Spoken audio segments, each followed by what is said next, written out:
brown checks that are split for, if they're cockbirds, they should be split for the dilute gene, which if I use these on, and they're also carrying bar, and if I take and use these on a barred bird, my goal is to eventually try to raise a good khaki bar muff tumbler.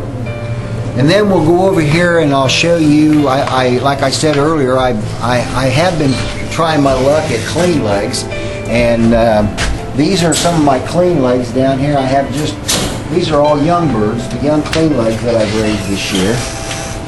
And there's a little bit of everything, but I mostly have just stayed with the bars. There's blue bars, silver bars, khaki bars, mealy bars, cream bars, and red grizzle bars. So anyway, these are some of my barred clean legs.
You know, one of the things that I'm real big in is conditioning. And you have to be with the show rollers, because conditioning in the show rollers is everything. So, you know, I've kind of learned through doing different things with the feed, you know, how to kind of keep the birds in really good condition and really good health. I use a lot of different feeds with the mix that I have. And by the way, the mix, a company from Canada makes this for me. It's called the Sipmson mix, but me and another fellow by the name of Ken Paxton and Alan Brock, we sort of designed this feed to work really well for the show rollers. It's real high in protein, but then I also do some other things too. I mix some small pigeon corn with my mix. I like to take and put some roasted soya with the mix, canola, hemp, just different things at different times of the year to bring the birds into top form.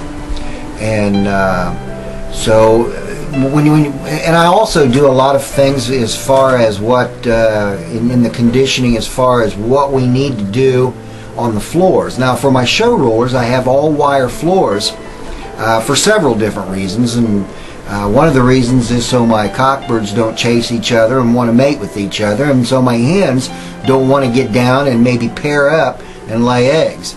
But you can't do that with the tumblers. The tumblers is different. We have to have some kind of a litter for the tumblers. And so I found that through trial and error, probably the best thing for the tumblers is sterilized corn cobs. And they work just great, and they pretty much keep the birds pretty clean. And I learned that from some of the other muff tumbler breeders. This wasn't something that I come up with myself.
Now, one of the things that has always interested me about the tumblers, not only because it was the first breed that I ever had when I was a kid, but I've always been fascinated with the black muff tumblers because that was the first bird that I ever owned.